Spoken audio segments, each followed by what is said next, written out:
Welcome to the Cup of Joe Show, where we explore the journey of recovery from alcohol and drug addiction. One story, one conversation, and one step at a time. I'm your host, Joe, creating a safe space for honest discussions about the challenges and triumphs of addiction and alcoholism. In each episode, we'll hear inspiring stories and uncover tools that make healing possible. Sobriety is not a one-size-fits-all journey, and you don't have to face it alone. Recovery is possible, and it's worth it. Thank you for joining the Cup of Joe Show. Now let's get started.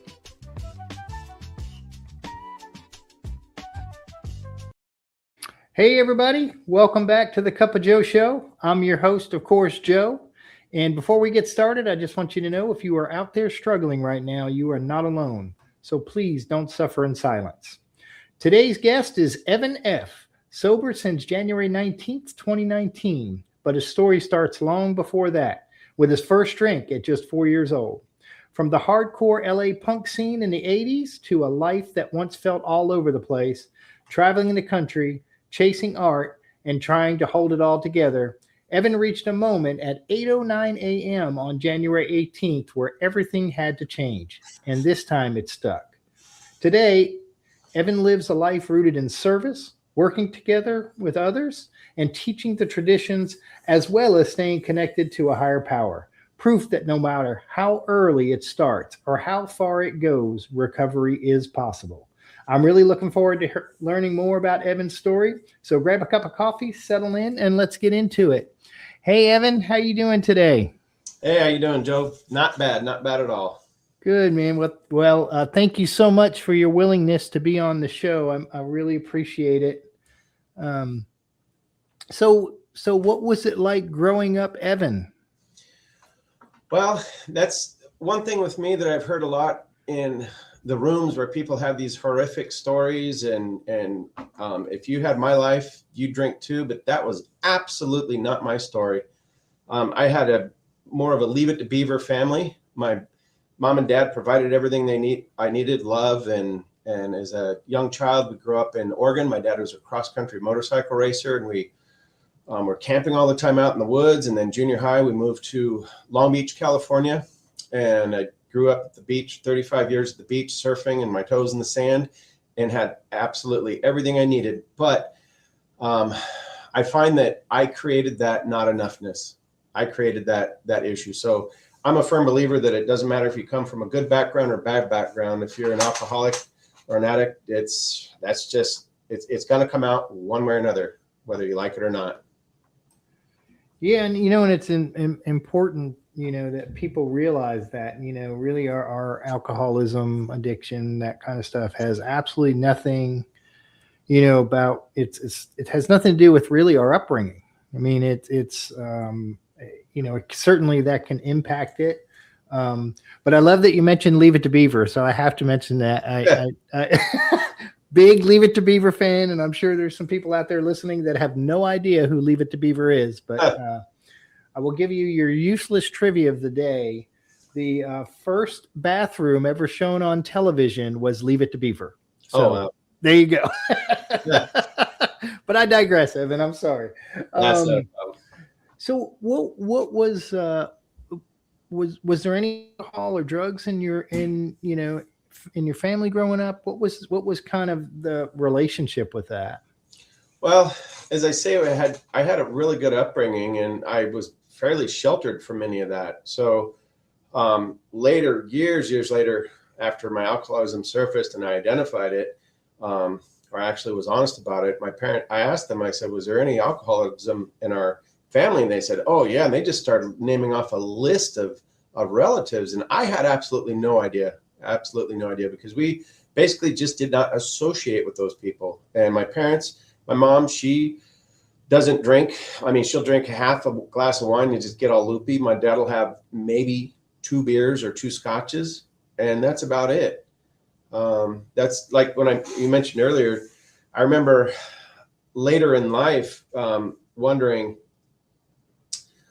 someone said, when was that point when you got to that point of no return, or when did you realize you're an alcoholic? And 2 things kind of came to mind. That top of page 5 in Bill's story, where it says, when alcohol ceased to become a luxury and it became a necessity, that stuck out in my mind. And that's kind of where I was thinking, I don't know exactly when it was I got to that point of no return or where it became that necessity, but it also made me think of back when I was 4 years old.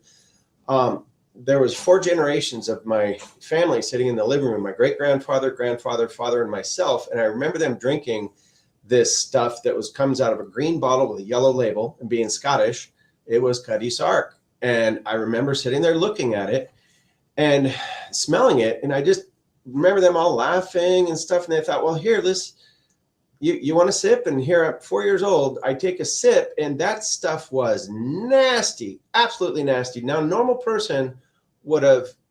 child would have not messed around with that, but I was absolutely enthralled. That warm, fuzzy feeling, I still remember that warm, fuzzy feeling of that alcohol going down, and I have chased it ever since. That's when I realized that I've been an alcoholic my whole life. But going from that point forward, when we started in junior high school and we moved to Long Beach, I was with a bunch of surfer kid friends, and we were, I guess, let's say, off the leash quite a lot more.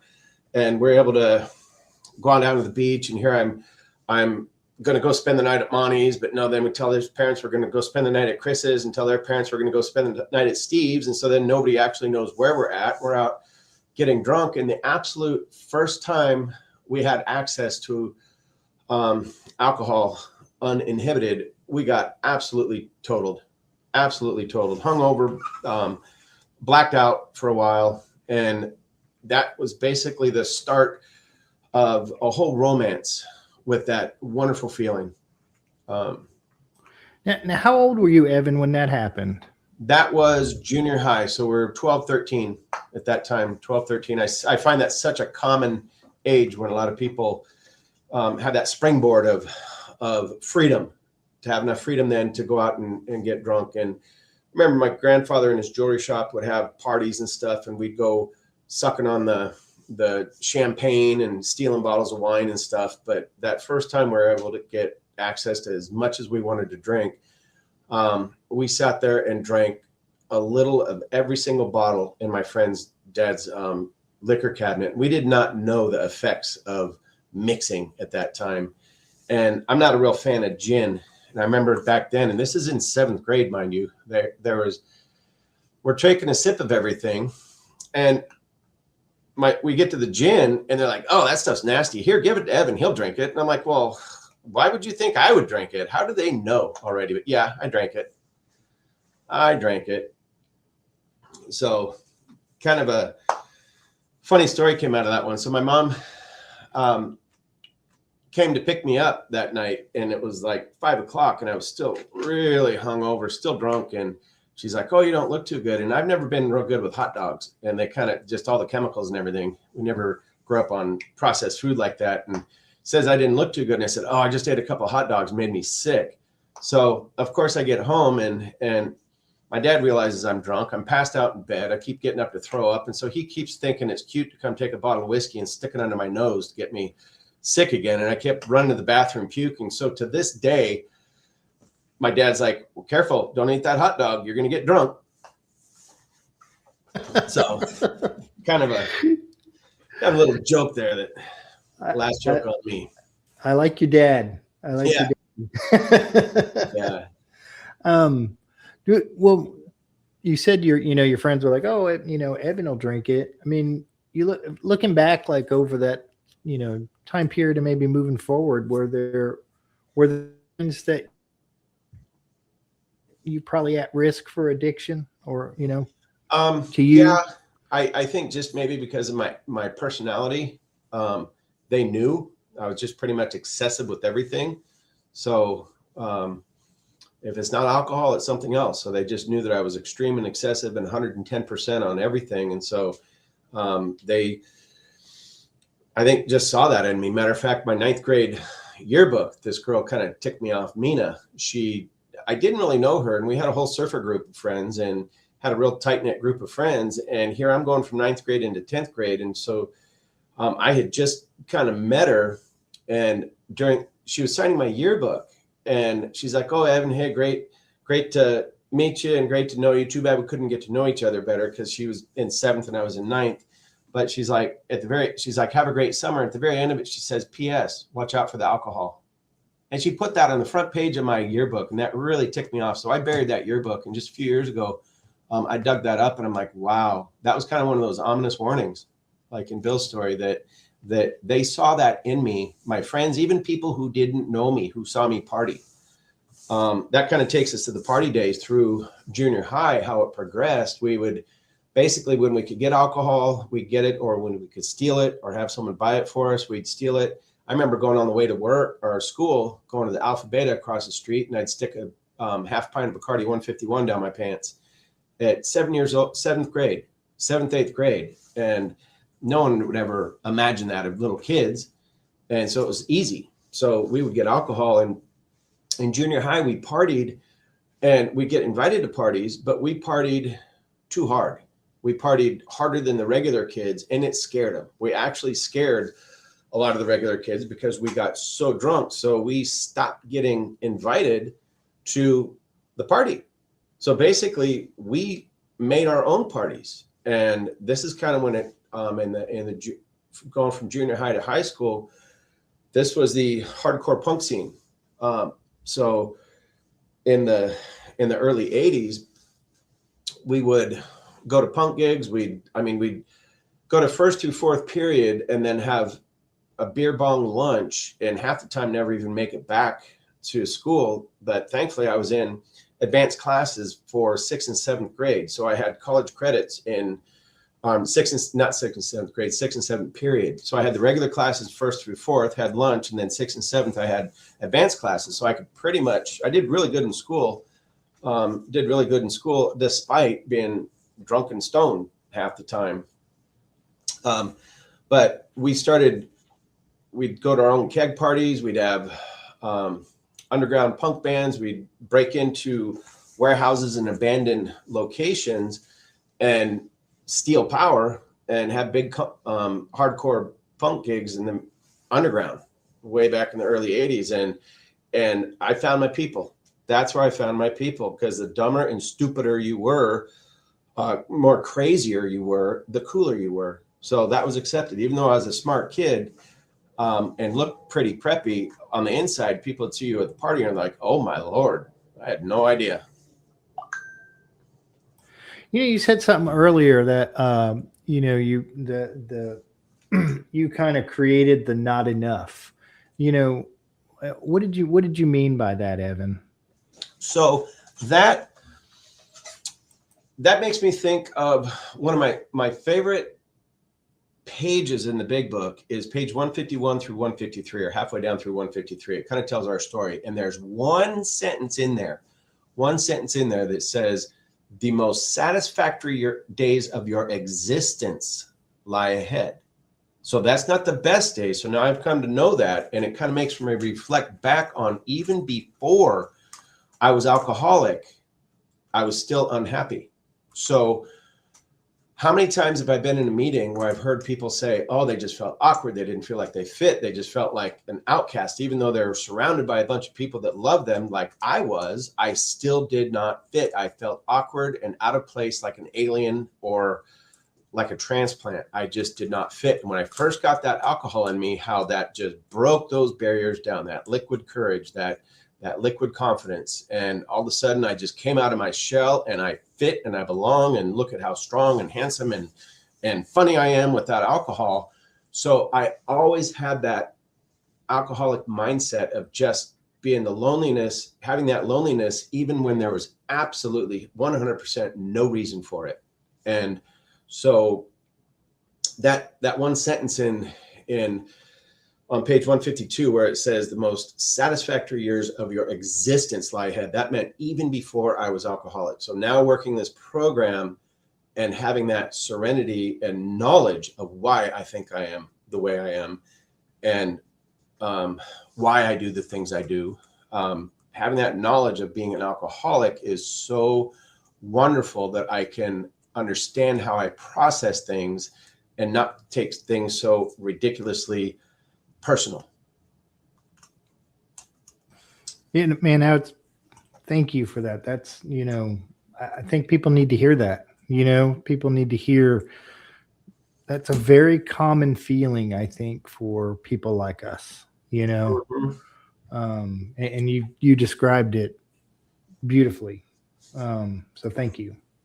And that's kind of the one part where I find my balance now, is realizing that I'm an alcoholic and keeping that first and foremost. Multiple times throughout my story, um, I've given it some effort, and then I will kind of backslide thinking, oh, I've got this. Well, no, it never. When I look back at every single time I've tried to make some progress and control my drinking or just abstain from drinking, and then tried it again to maybe just have a few, it always ended in failure. So now I could look back at that and realize most of the time I wanted to drink was when I was getting emotionally off. And that balance, I think of when I was drinking I started drinking 12, 13, all the way till I was in my, I drank 39 years. I drank for 39 years alcoholically, and realized that I was drank over emotions. And it's never just the bad times. So say there could be a bad time, a fearful time, an angry time, a frustrated time. Yes, I want to drink. That's a great excuse to drink, to drown that stuff away. But what about all the fun times? It's like, hey, we're going to go out and have some fun. Let's make it funner. I always want to go higher than normal or lower than normal. I can never just be even keel. So when I drank, it's not just from the sorrow. It's either overboard one direction or the other, way off the charts. So learning this program, thankfully, my sponsor, Randy T, was a 3 Legacies sponsor. We went through the steps, through the traditions, and then through the concepts. And by doing so, we learned the spiritual principles of all 36 of those, not just the 12 from the steps. The way I look at that is like the steps is like elementary school. And I definitely need those for basic life skills. If you haven't done the traditions, to me, it's kind of like not going through junior high and high school. So that basically, to have that education, at least up through high school, gives me that rounded, I can work in society a lot better. Not just the steps. The steps help me live within myself. The traditions help me play nice with others. So to have both the steps and the traditions really helps me get through life. And then to go through the concepts portion, the service, that's extra. If you want to do that, that's to me kind of like college work. And yes, I did a lot of service work. I was GSR for 3 years. For the first year, I came midterm of one panel, and they said just finish out the whole panel of the next one. So I was 3 years GSR, and then I ended up being the DCM for Kern County for 2 years. It was absolutely fantastic. I've traveled all over the Western United States with AA, which is really cool because I travel both with AA and also myself now. When I was a glass blower, through about a decade when I was married, we traveled. I had a house in Florida, a ranch in Colorado, and properties in Long Beach. And we traveled for almost a decade doing art shows around the United States. And I look back in my phone, and all my search back in that phone of that time was liquor stores and bars, playing hopscotch. It was absolute work. Now I look at my phone, and I'm going through Mexico and United States and Costa Rica, and all my searches are where's the next AA meeting. And I play hopscotch from AA meeting to AA meeting, which is absolutely fantastic. Kind of went off track there a bit, lost my train, but no, it was good. And something before we move on with that, because you mentioned a couple things that I think like service positions, mm-hmm. Will you explain to people just quickly what like a GSR is and what the DCM, what that means as well? Absolutely. So, and that's kind of funny because after my first year of sobriety, I was taking a chip in a meeting. They said, "Oh, we need a new GSR," and so they voted me in as GSR. And I said, "What's a GSR?" And they go, "Oh, don't worry, just go to the district meetings and you'll figure it out." And I actually fell in love with it, so I started going to the district meetings. So within Alcoholics Anonymous, the groups are who hold the money, and they're the ones who call the shots. So every group has a vote for the big picture. So the General Service Organization is what is over the United States and Canada. And every meeting has the ability or right if they want to elect a general service representative that is going to elect the informed group conscious vote of that group. So each GSR reports to a district, and then each district, all the GSRs vote for one representative to carry their collective vote, being the DCM, district committee member, to the regional, the area. So we're area 93, district 15. And so then all the GSRs and DCMs vote for that one delegate who's going to represent our area. So within the United States, Canada, we have 93 areas. And those areas basically go once a year to the New York to General Service Office and then vote on all the big issues. So as a single group, you can say, hey, you know what? We want this change, or we think this would be beneficial. You give that to your GSR. The GSR gives it to the DCM. DCM gives it to the area delegate. It goes to the GSO, and everybody says, hey, you know what? That's a pretty good idea. And then it filters back down to all the groups that they can have their opinion and say yay or nay. So that's how a vote is made. So it's very, very important. Yeah. No, thank you for that, Evan, because I think that's, people don't know that there's actually structure, particularly in, in AA and 12-step recovery. There's an actual structure that helps to help keep the organization running. Yes. And as a whole. And that's one thing I like to promote with people, or basically make them aware of, that if they're take their turn and giving a little contribution to that, because all that stuff in the background is basically help making this 12-step work possible. It's helping to make it possible and for us to enrich things like literature and Braille, or reaching other remote communities, or just addressing things that now the thing is basically going social media and internet. That's where things are going. Things aren't print. So to help us continue going forward and helping new people. No, that's awesome. Thank you for hopscotching that way, my friend. Not a problem. Oh, so my suggestion to people is get a service sponsor. I had a 3 legacy sponsor, which covers all 3. But and it's totally fine. If you have a sponsor that just does the steps, go ahead and reach out. If you look at the pamphlet, sponsorship, what it's all about, it'll show you different ways you can get a spiritual sponsor. You can get a service sponsor, someone who's active in service, and they can kind of help guide you through the traditions and concepts also, and take yourself to the next level. And it's never too late. I've seen people 10, 15 plus years in this program that have never gone through the traditions, and they're getting a little stagnant. Well, hey, go through some tradition courses, and it will absolutely guaranteed spark up some new interest in life and in your game. No, it's a wonderful suggestion. So absolute wonderful suggestion. And to get back to your story, like, were there specific moments when you wanted to stop but couldn't? Oh, absolutely. Glad you brought that up, because that's kind of another revelation that gives me a lot of both sympathy and empathy towards other people and dealing with people that my first DUI was, I think, back in 1988. And I honestly was having far too much fun. I did not want to stop at that time. I remember going through the counseling, the program that I had to go through, and the instructor had 3 different columns up on the wax board. And there was your social, financial, and health columns, where you start off really good. You've got finances, you've got friends, you've got money, and good health and everything. And as you progress, it just kind of gave a list of things. This is how you basically digress or go down the list to where at the very bottom, you're alone, broke, and dead. And obviously, I did not want that. So I remember sitting there, and this is back in 88, as I say, and I'm looking at this board going, well, that doesn't look very good, but I'm thinking, I'm having too much fun. I don't want to stop. So I'm looking at this board, kind of visualizing where I'm at. And I'm like, okay, maybe I'm about 25 to maybe 30% down this list.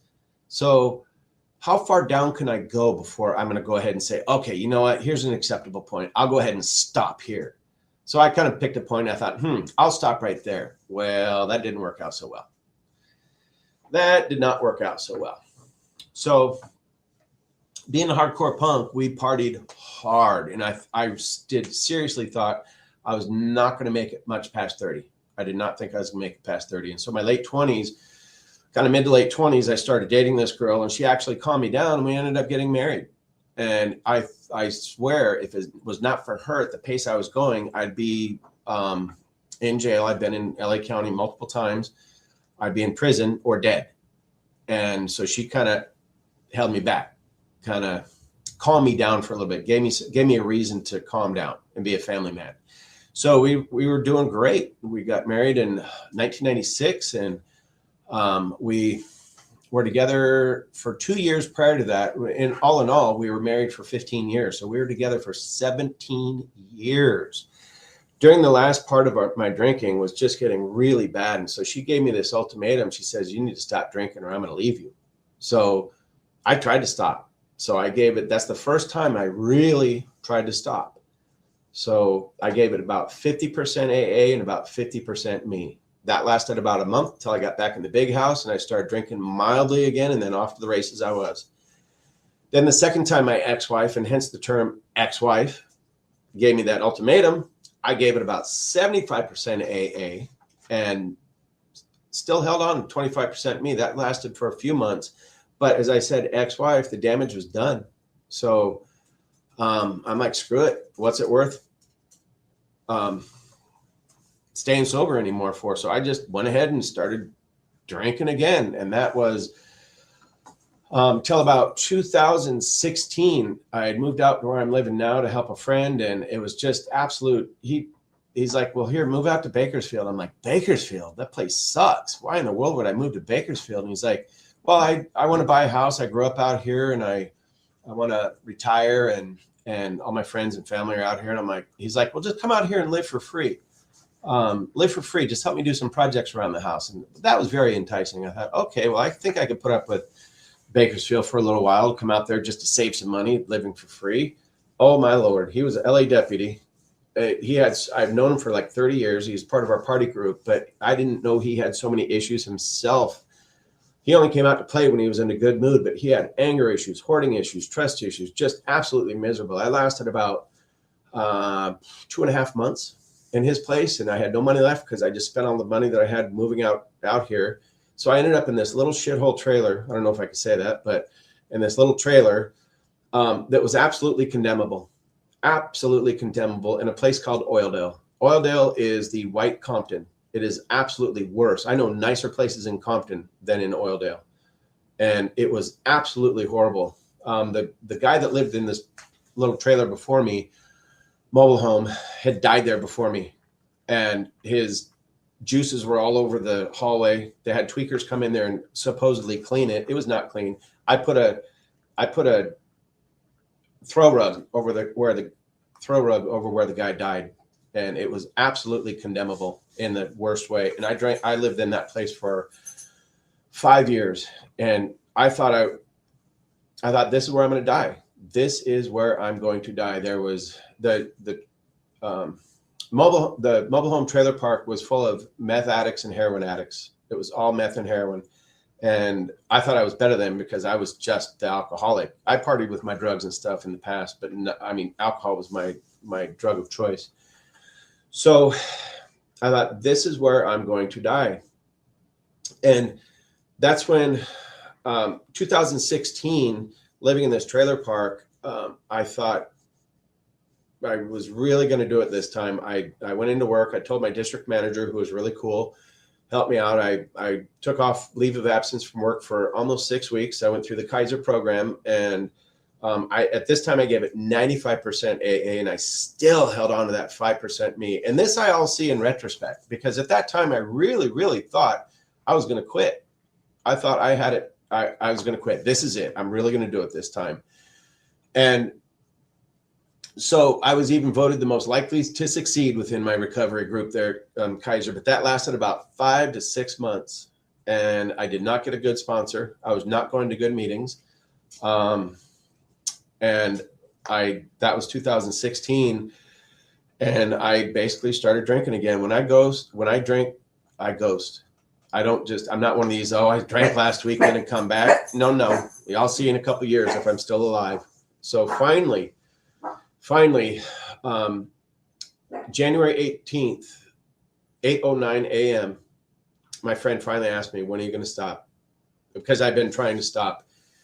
And so she was going to help me. And 8:09 a.m. on January 18th of 2019, I poured that bottom shelf whiskey down the drain after I took that slug, and I have not had a drink since.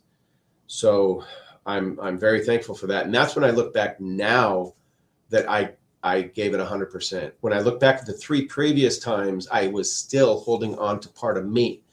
That's that portion of how it works. There were still some of us who held on to our old ideals, and the result was nil until we let go. Absolutely. Now I finally realized what that meant. I cannot hold to any of me. I ran out of good ideas, and I was afraid to make my own decisions. And when I made that realization, I was absolutely willing to follow instructions.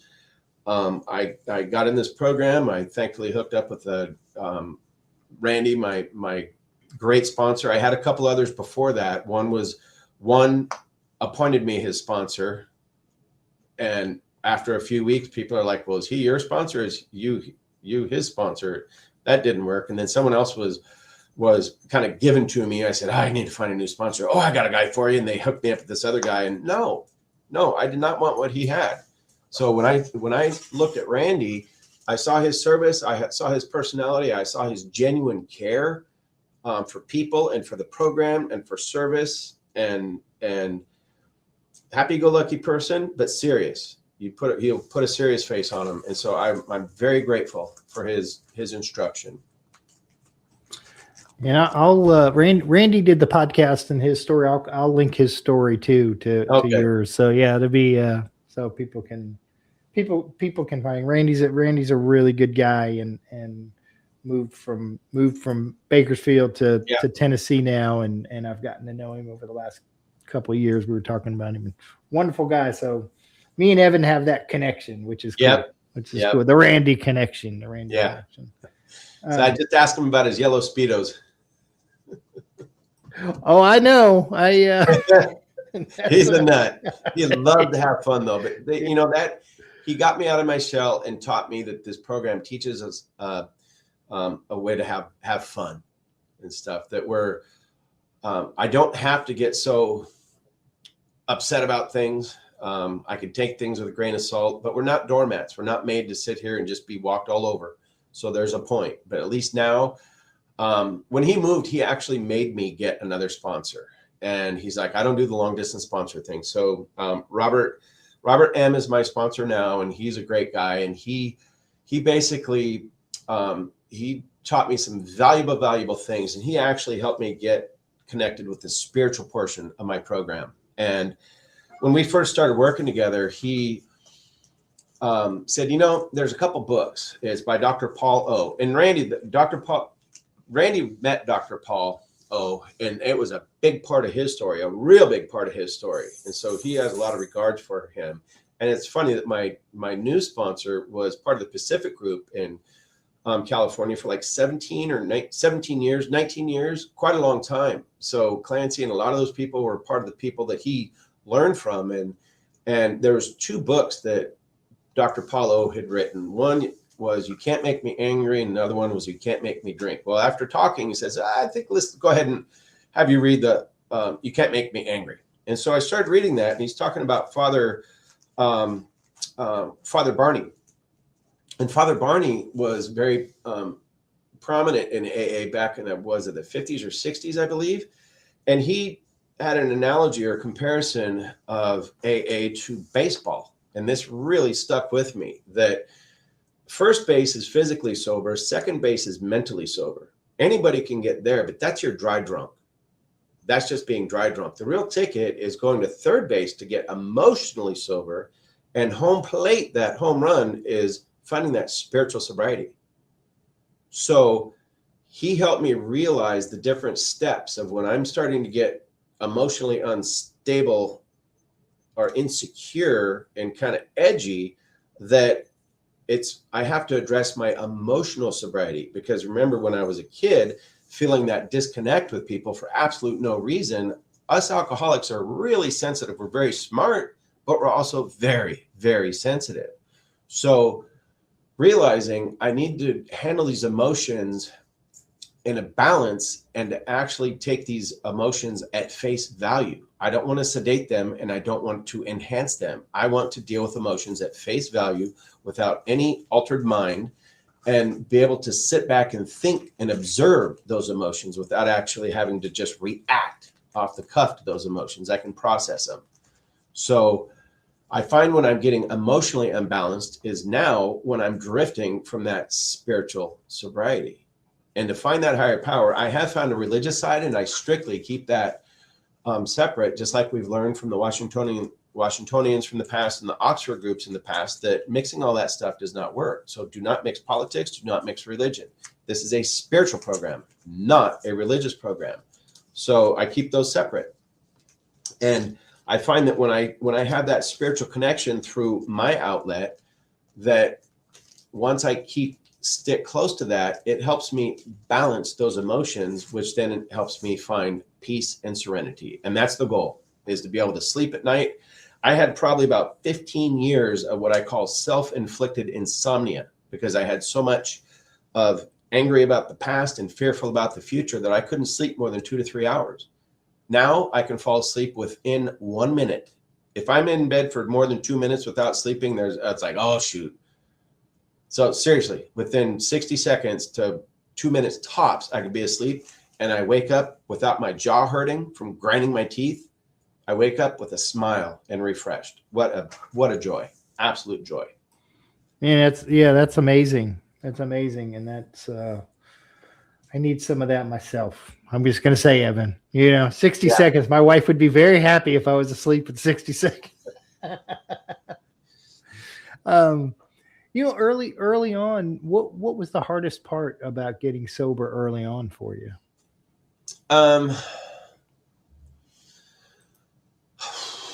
Probably all the skeletons in my closet. There were some pretty serious skeletons in my closet, and a lot of the, basically being able to appreciate what I have. I'll say having Lao Tzu is one of my favorite philosophers, and he said something that really hits me now, that basically kind of hit me early on. And I even had a friend that would always interrupt me, say, how's your now? Because I'm talking about the past or the future, and I'm never sticking to the enjoyment of the moment. So the hardest part about early sobriety was sticking in the moment and sticking in the now. So Lao Tzu says, if you're depressed, you're living in the past. If you're anxious, you're living in the future. If you're at peace, you're living in the present.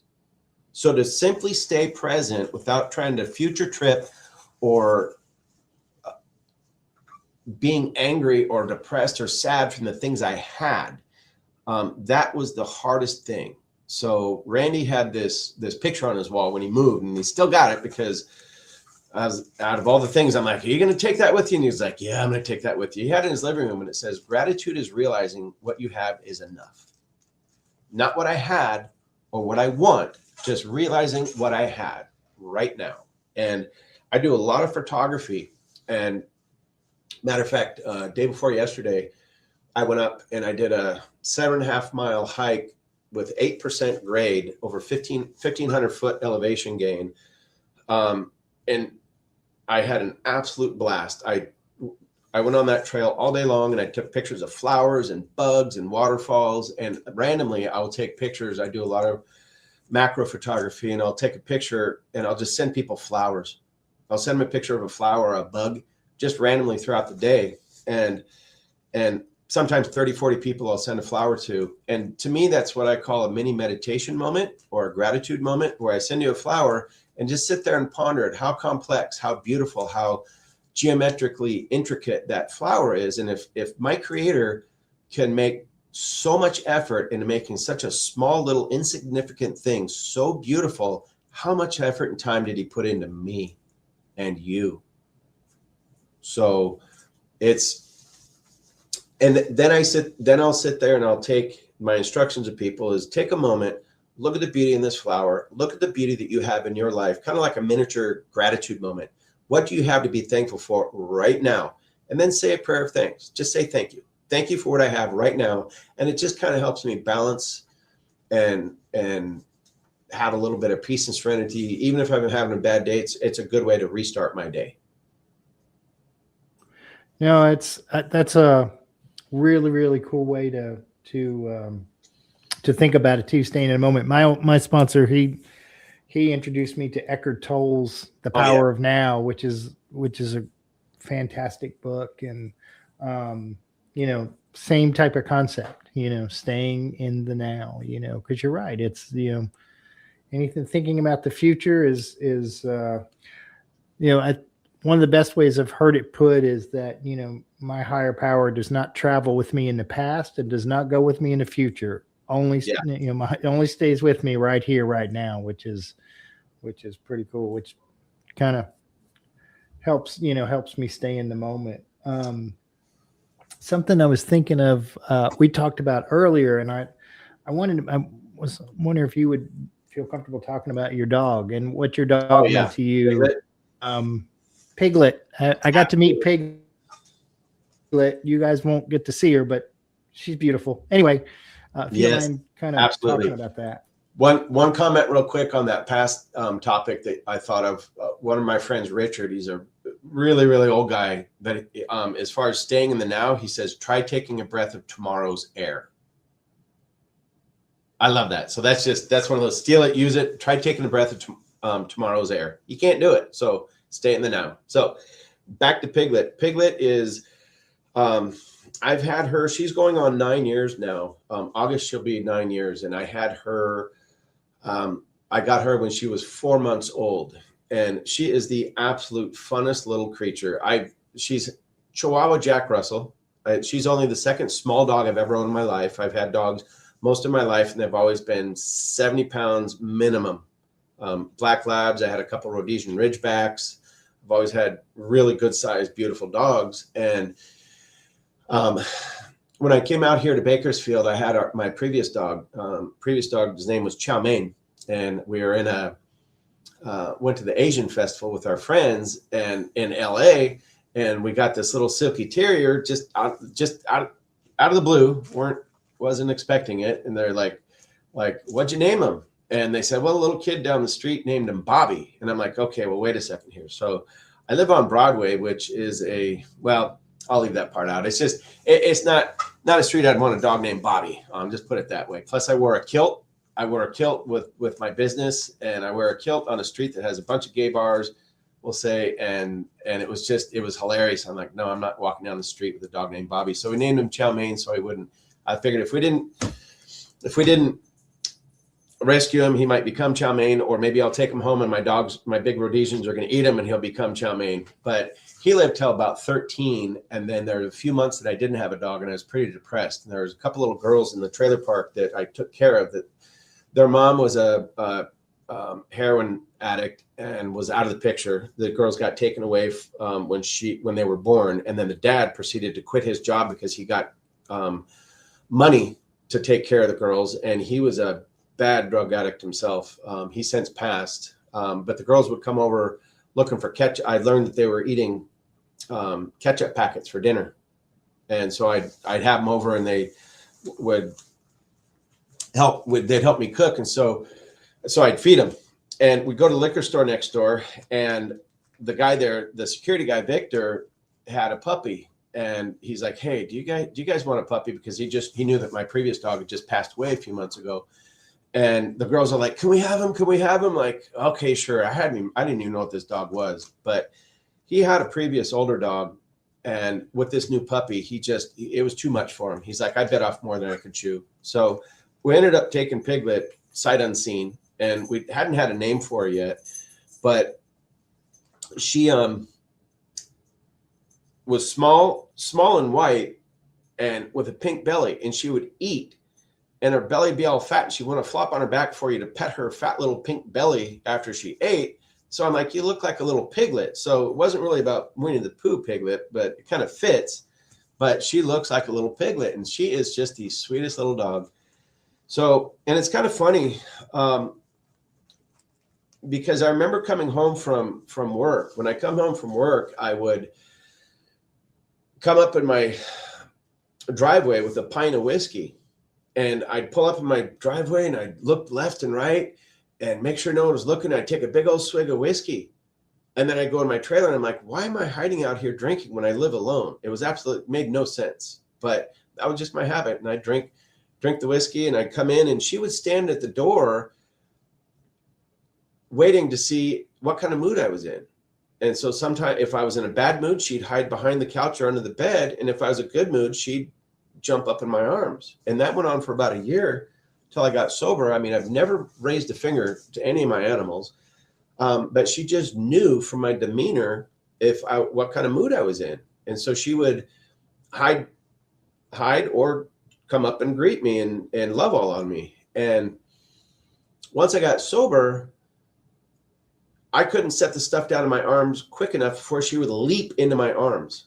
And I was going to meetings. My sponsor was saying, well, I'm like, how many meetings do I need to go to? And he says, well, if you have free time and you were drinking, just go to a meeting. So of course I was going to meetings every single night, sometimes 2 a night. And so she was alone at home by herself quite often. So I started feeling bad, because now I'm at work all day, then I'm at meetings all night and all weekend. And so I started taking her with me. And so she was still fairly young. She was only about 1.5 years old, taking her to meetings. So she's grown up in meetings, and she just sits in my arms, and I usually wear cargo shorts. So every time I stand up to say the Lord's Prayer, she'll stick her face in the pocket of my cargo shorts, because I have cookies in there for her. And she just kind of became a meeting mascot. So for years now, I take her to meetings, and she just sits there nice and quiet in my arms, and she'll sit up kind of on my shoulder with her paws hanging forward, like she's paying attention to everybody, and she watches the conversation, and she's just a character. And now 3 times during meetings, actually 4, well, 3 times during the meeting, there's been people that start crying. And so she will jump out of my arms, walk across the room, jump up in their lap, and then put her head on their shoulder as they're crying. So she's like a natural comfort service dog. I didn't teach her to do that. She just did it. But she comforted me many, many times when I was drinking. And like we were talking earlier before the show, before I got to that point, and again, this is on page 152, where you get to the point where you can't imagine life without alcohol. You get that loneliness, such as few know, and you wish for the end. And that was me. If I didn't get a drink, it was going to kill me. If I kept drinking, if I didn't get a drink, I was going to die. If I kept drinking, it was going to kill me flat out. And I wish for the end. I would sit there at night thinking, how can I not be here tomorrow? I didn't want to commit suicide, but how could I involuntarily commit suicide? Can I just drink enough to where I die? Or I just, all sorts of crazy things would go through my mind all night long. But then I started thinking, well, who's going to take care of my dog? And I'm like, well, there's this lady down the trailer park that she's maybe okay. So, but how am I going to give him to her? Because I didn't want to make a mess if I was going to not be here anymore. And so how can I just disappear? But how can I hand over my dog? Can I put her in a cage and set her on someone's doorstep? And literally at night, I would stay up all night long thinking of those 2 things: how to not be here anymore, and who's going to take care of my dog. So eventually I kind of gave up on it. And that's when I surrendered and came to the rooms, because I couldn't leave my dog. So I really believe if it was not for her, I might not be here today. So I owe her. I think that's and I appreciate you sharing that, Evan, because Evan and I were talking a little bit before the show, and I too had a dog, Gracie, that gave me the same type of purpose, and my whole family knew with Gracie that, if it wasn't for Gracie, I may not be here. I may not be here. And so she gave me a purpose when I had none, which is pretty amazing. So I wanted you to tell Piglet's story, because Piglet's so cool. And, we just have that in common. And you can tell your dog the fifth step. You can tell your fourth step and do the fifth step with your dog, and they're not gonna rat you out. Does it count? I don't know. No, maybe that's a not. debate for another day. So what are some of the best things that have happened to you in sobriety, Evan? Travel, absolute peace of mind and travel. The first time I went out to see my cousin, my cousin, I hadn't seen her. She's in her 40s, and I hadn't seen her since she was in elementary school. So there's a whole nother story as far as all that and family and inheritance and everything. So she kind of went off the deep end, and I hadn't talked to her in decades. And out of the blue, I was probably 6 or 8 months sober. And she calls me out of the blue, texts me. She finds me on Facebook. I'm like, oh my goodness, is that really Aaron? And so we started talking, and she goes, what's your favorite drink? And I'm like, iced tea. And she goes, oh, you mean like Long Island iced tea? And I'm like, no, just iced tea. And so we started talking, and turns out she's one of us. She's a singer. So I was able to work with her and help her get sober. So for a couple of years ago, it's about 4 or 5 years now. I flew out to Hawaii where she lives. And the first time I got on that plane, because my past when I was glass blowing, I drove and flew quite a lot. And I always had little bottles of whiskey hidden or 100 proof vodka to make it through the flight. And I got on the plane. And the first time I got on that plane, I'm like, oh my goodness. It's like, I'm all by myself. This is normally where I'd get drunk on the plane. And I realized, can I do this? Can I trust myself? And that first trip over to Hawaii, to be able to trust myself, that freedom, and realizing that the obsession of alcoholism was gone at that point, was gone. And I don't want to ever get too cocky with that, because that obsession can go back at any time. So to not get complacent, but realize at that moment it was gone. And so I started traveling. I travel all over. I mean, I've gone to Costa Rica. I go hiking. I do stuff, and I don't have to have that playing hopscotch from liquor store to bar. I go from meeting to meeting, and the rewards of being able to go to sleep and sleep the whole night, to be able to have extra money, and also family. There was a guy who, one of the times when I was with my ex, that I said, oh, I'll never drink again. And he says, it's not if, it's when. And that pissed me off. And another thing he said is how I was whining about all this stuff I lost. He says, you didn't lose it, you threw it away. Okay, well, there was another resentment. But I realized, it's like, you know what? There are a lot of things I threw away, but things that I have, now that I've been sober and I've accepted a lot of those things that I will never have back. I make the best of what I have with that gratitude, realizing what I have is enough. And then also disagreeing with the fact that, no, I didn't throw everything away. There were things that I had lost that I have found: my self-worth, my ability to laugh, friendship,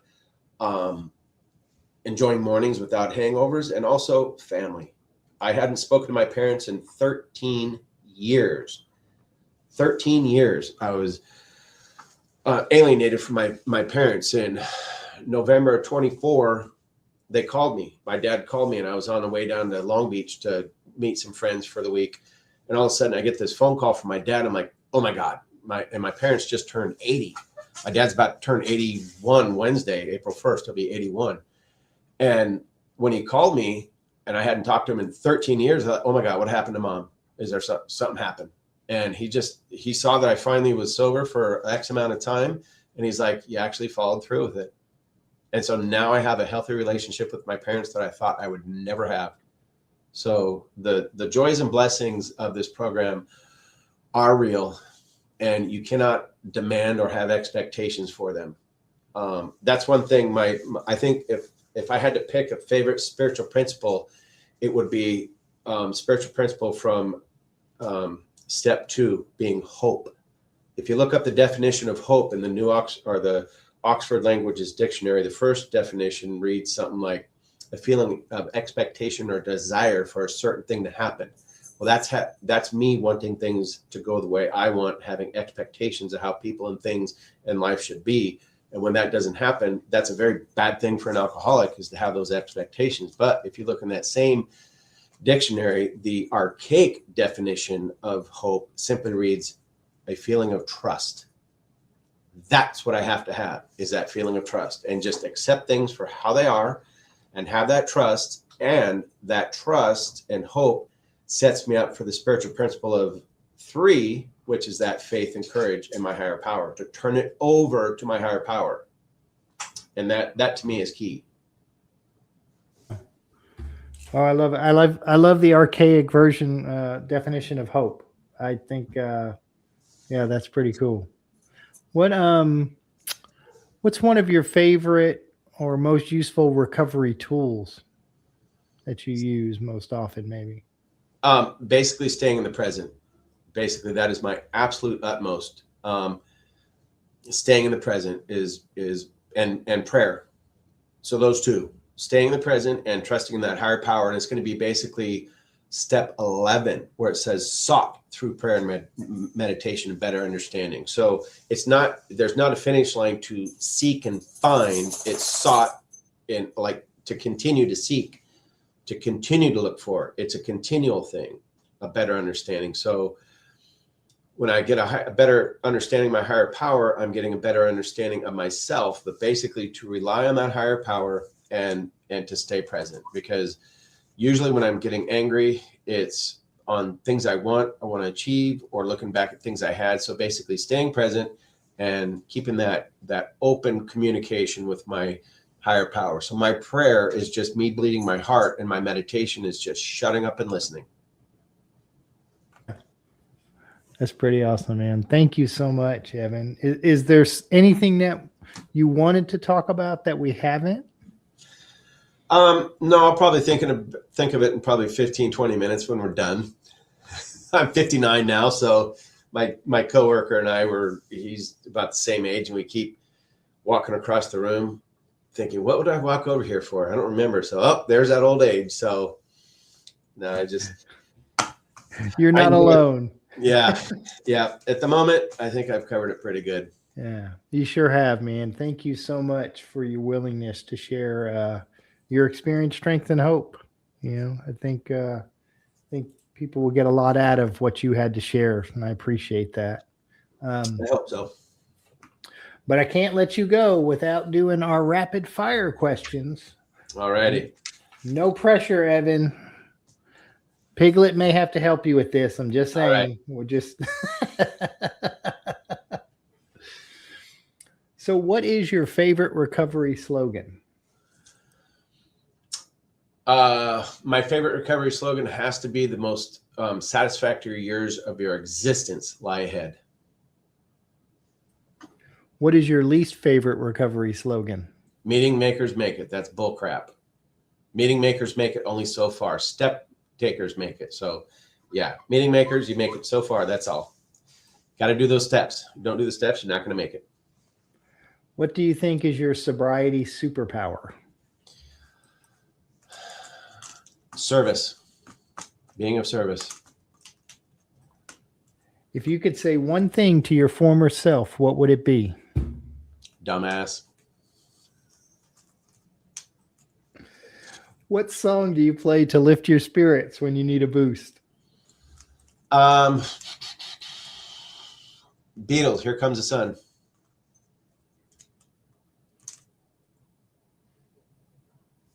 Your audio cut out.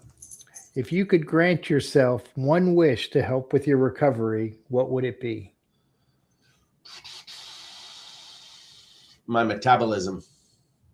To have my previous metabolism back. Fair enough. What step do you love the most?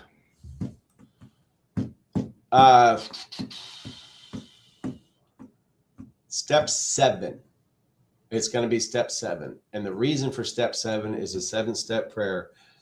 Remove from me every single every defective character which stands in the way of my usefulness. So to realize that we are not perfect.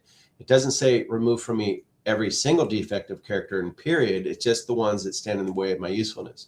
So to keep 7 in mind, I do that often, helps me to realize that I'm not perfect. I'm going to have character defects, but just try and keep down and be aware of the ones that stand in the way of my usefulness to people, that block people out. I had a beard down in my belly that was braided. I was a very angry person back when I was in my drinking. And it wasn't that I didn't like other people. I didn't like myself. And I was trying to shield myself from other people. And one thing that really makes me think of that is, especially those character defects, tying all those together. One time Randy and I were talking and something came up and he says, I said, "Oh, that's a character defect. I don't think that made it on my fifth step. I need to go back and put that down." And he goes, "No, that's there." And I'm going, no, it's not there. He goes, "Yeah, I'm sure it's there." "No, it's not." And he goes, "I'll bet you $1." And I said, "I will bet you a plate of tacos." And he goes, "You're on." So I went home. I looked at my step book and I called him back and I'm like, "Where do you want to have tacos?" So it just reminds me that I have to refresh my mind on those character defects constantly to be aware of them, to not let them come forward, and to be able to counterbalance it with the spiritual principles. All right. Now, what step do you love the least, Evan? It's gotta be no, fourth step. No, actually, I would say fourth step, but it's actually not that hard. I think the fourth step and the fourth and the eighth are the only one that we're told technically to write. So I write down those things on the fourth step and I write down the people on the eighth step.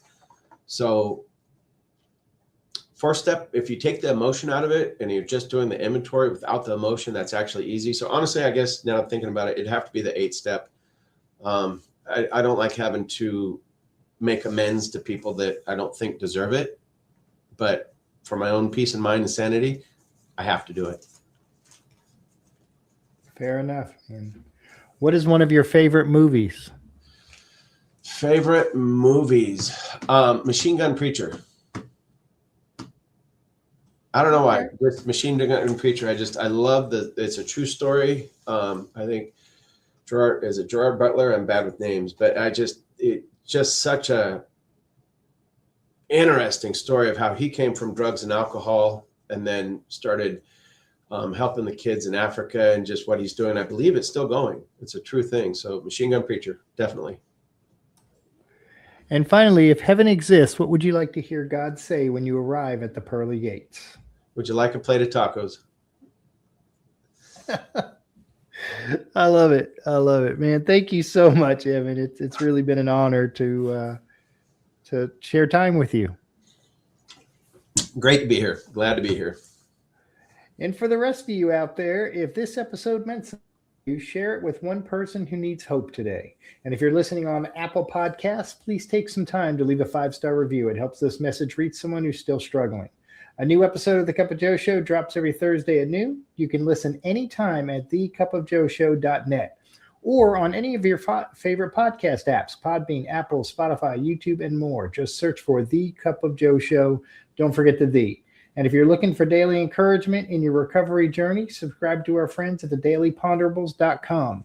Daily inspiration delivered to your inbox every morning. Please like, follow, subscribe, and share because someone out there needs to hear this today. Have a great day, everybody. It's just a laid-back vibe, baby. We hope you enjoyed today's Experience, Strength, and Hope. We are so grateful you decided to join us. Please share this episode with someone who might need it. Also, don't forget to like and subscribe. Remember, no matter where you are in your recovery journey, you are not alone. Reach up and reach out to someone. Please do not suffer in silence. Until next time, let's take it 1 minute, 1 hour, and 1 day at a time. Thanks for listening to The Cup of Joe Show.